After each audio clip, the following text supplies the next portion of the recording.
Welcome back to Prison Yard TV. Go ahead, if you haven't hit that like button, hit that subscribe button, and leave a comment. I'm gonna wait for a few more viewers to get up in here before I start this live. You guys notice I've been doing all my lives.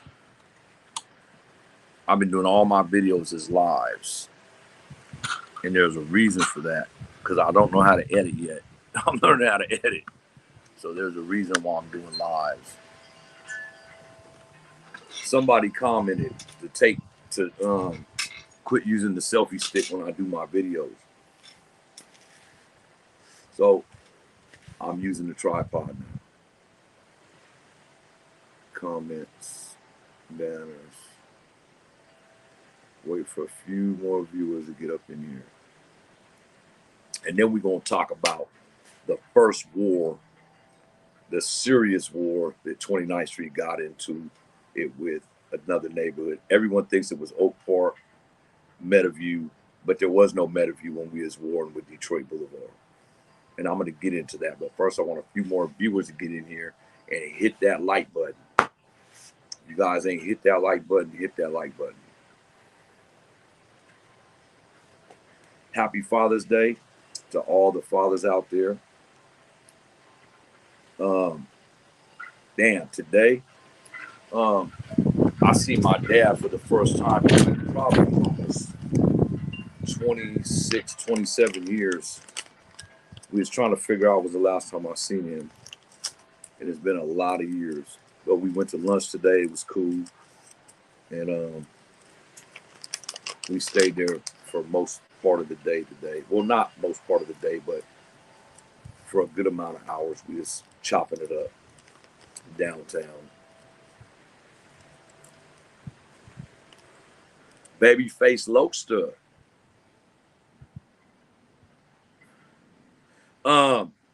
So you know about Detroit Boulevard Bloods? So I met one when I was in the pen. I met him at when I was in High Desert. But I never hear about them cats no more, bro. To be honest with you. The last ones I knew that was kicking up dust was Gary Watson and Leon Peoples. Leon Peoples is the founder of Detroit Boulevard. Matter of fact, one of his homies killed him over a dice game or some shit I heard. But I've been knowing Leon Peoples since junior high school on up. He's a pretty boy. He looked like Michael Jackson, but he's a rider. I'm going to get into that. I'm going to get into what they did to a cat from 24th Street. And they had to have heart to do what they did. Yeah, they was around in the early 80s. And I believe up until the early 90s and in the mid 90s. After that, they died out because both their hitters got killed, bro. One got killed at a club in Arden, and the other one got killed right in his hood. But I'm gonna get into that as soon as I get a few more viewers in here. If you ain't hit that like button, hit that like button, man. I've been prolonging this video because I'm doing this 60 series. And I've been taking notes, and I'm trying to get a hold of Lunatic Frank right now. I'm trying to interview Lunatic Frank. He's in his 60s, and he's an original Rolling 60 Crip. And I'm really trying to get a hold of him. Over there now on Detroit Boulevard. Shit, I don't think no hood's over there unless there's some youngsters claiming that. But I think the majority of people over there is from Meadowview now, bro. Meadowview done blew up. Shout out to Wuchi. Shout out to Danny and Pokey. Shout out to KK and Jamal, all from Meadowview. Them are cats my age. I fuck with Wuchi and Pokey real tough. And Dog too. Dog is he lives right around the corner from my mom right now. He got paralyzed a while back. Yeah, but I think most of Detroit Boulevard got Meadowview cats over there now. Meadowview cats is everywhere in the gardens. They done took over most of the streets over there.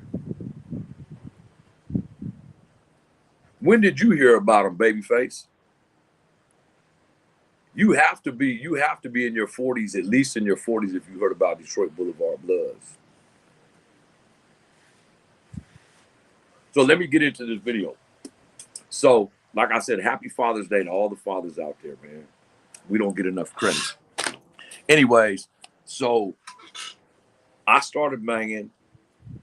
I keep saying 83, the summer of 83. I was 14 years old when I first started claiming 29th Street. And there wasn't a whole bunch of us back then. M1 from M1, I know that name, M1. Who is M1? I know that name. I think he's friends with me on Instagram, bro.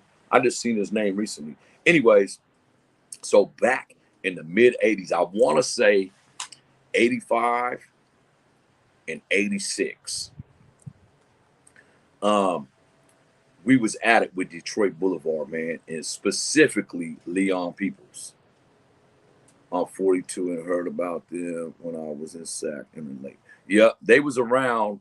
I think they was around until like 94, 95. That's when they started dying out. But there's still some people that claim Detroit Boulevard Bloods. Anyways, so let me tell. I'm gonna give you guys two stories about Detroit Boulevard.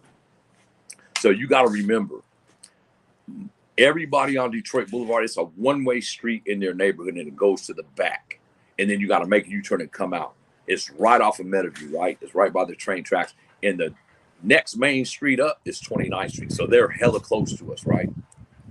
However, we went to school with all these cats because everyone from Detroit Boulevard mostly went to John Steele Junior High School, and that's where we went. If you was from 29th Street, you either went to Gady or John Steele. And most of us went to John Steele. There's a few that went to Gady, but most of us went to John Steele. So we grew up with these cats and we know them. So I'm going to give you the first incident. And this incident, I believe, happened in 1986. And you guys know I talk about Pookie and his brother Kool-Aid and Ernie and their cousin Pooh all the time. They're from Vallejo, but they came out here in the early 80s and they started claiming 29th Street, all of them. So Pookie used to beef with Detroit Boulevard, Pookie and Kool-Aid.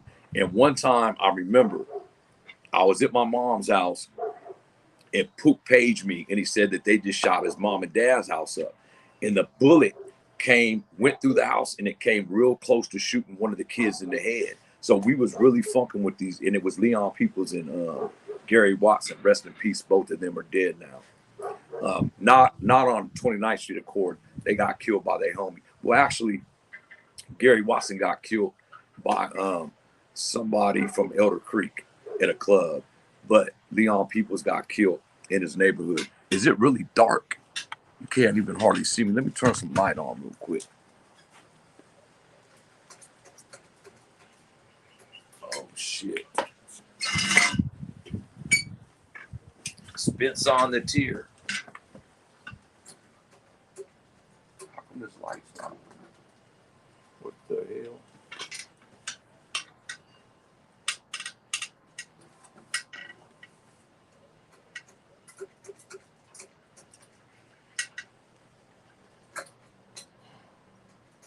I guess I'm not getting no light. The light is not coming into effect. I might have to move. I might have to move my camera. Can you guys see me better now?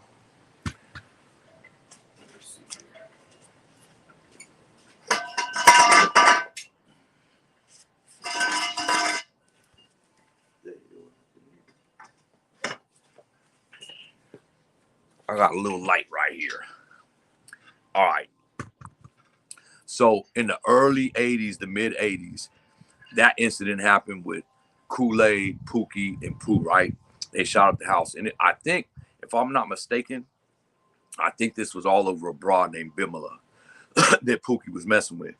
But the incident that stands out the most to me about us beefing was there's a homie named Crip Joe.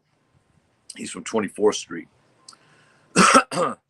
And Crip Joe used to have a blazer, one of them Jimmy Blazers, blue and white two-tone. And if you go down 24th and Meadowview, at the end of 24th Street, there's a park. It's called Meadowview Park. And that's all Guard Block neighborhood. That's 24th Street. B-Dub started that. He used to live across the street from that park, right? Anyways, one day, Crip Joe's up there in his blazer. I think he was with this girl or something. And Leon Peoples, Gary Watson, and a few other dudes, Mike, I want to say McGinnis, but it wasn't Mike McGinnis. It was a white boy named Mike that used to claim Detroit Boulevard blood. They pulled up. Joe ran home to get a gun, and they flipped his blazer over in our hood. They actually rocked his blazer until they flipped it over on the side. So anyway, them two incidences what stood out to me the most until we found out Leon Peoples got killed in his neighborhood. And, you know, at first, a lot of people, James, you remember when they flipped Crip Joe's blazer over on 24th Street? That was crazy, bro. And I don't even know what happened because of that. I don't know if they, if there was any kind of retaliation for some of that. You guys got to excuse me. I need my light. But that was an incident that started a lot of problems between us and them. However, I want to tell you guys something. Remember that story that I told you guys about when I was in Susanville and I got down with that fool Baby Capone from North Hollis because he wasn't no good. He told on the homies on a murder case. So when me and him got down,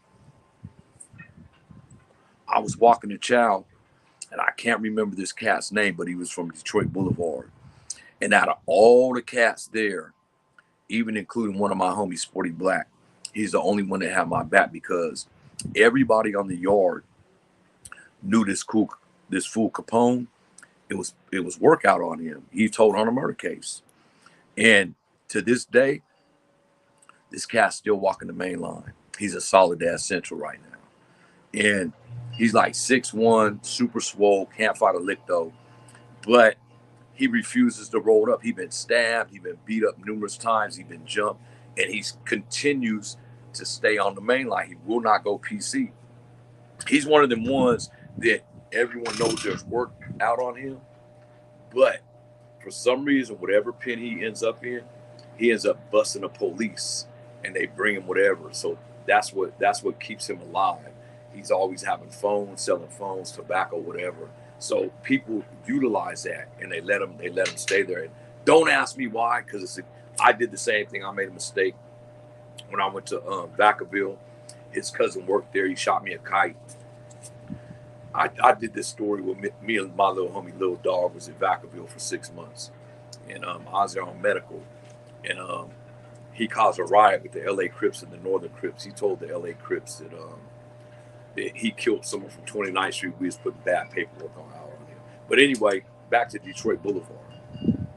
So back in the 80s, before there was Meadowview, there was Detroit Boulevard Bloods. They was the first South area blood gang. And I'm not talking about before Oak Park. I'm not talking about before Valley High Pyru. I'm talking about before there was Meadowview, it was Detroit Boulevard Bloods. And they were so close in proximity to us, that was our natural enemies. And because we grew up with them, they knew where our moms lived. We knew where their moms lived. It wasn't no big old secret. We went to junior high school with them. So the war with us got heated. And there was a lot of shootings behind. Hey, James, so you knew Leon Peoples and Gary Watson? They was the hitters the ones that stood out to me from their hood was them two. Them two was the main hitters from their hood. Damn, you guys can't even see me on. It's hella dark. I don't know why this light won't turn on, but I tried to turn it on and it will not turn on. I'm going to have to redo this video, man, because you can't even see me in this damn video. I got my computer up there. I should have did this on my damn computer.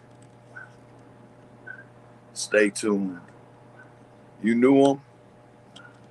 I like Leon, bro.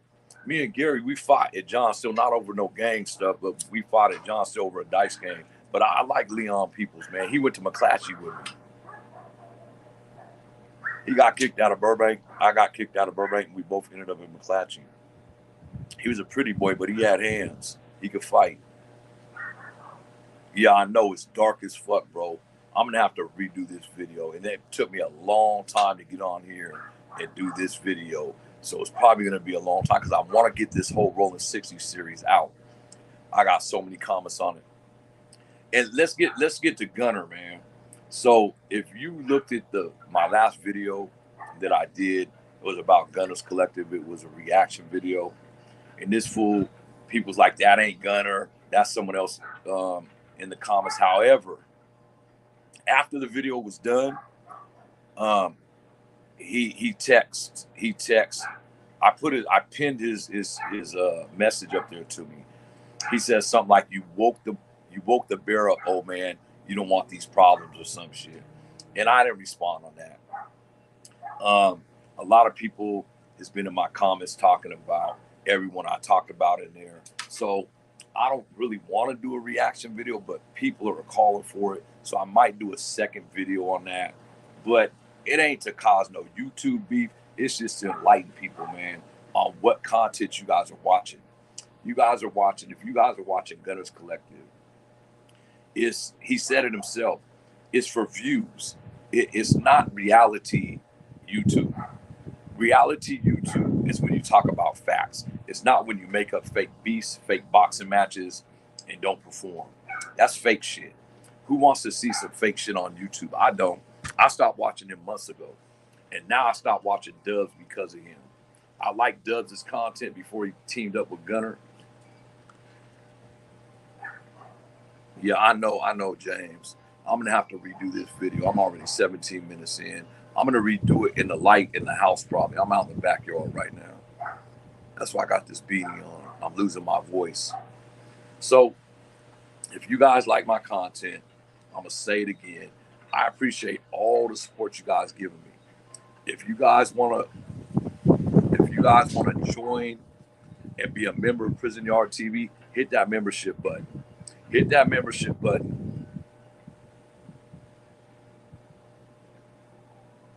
Oh, I know, James. Luther Burbank was 90% Bloods, 10% Crips. Yeah, I know. I only lasted there for a summer school, bro. I got kicked out. I was sent to Leland Stanford, then from Leland Stanford to McClatchy. Anyways, I'm going to try to redo this whole video, man, because this lighting is terrible. And I got a damn light in there I didn't even bring out. Anyway, stay blessed. Become a member. Hit that membership button. I got 2 shirts left of the old logo.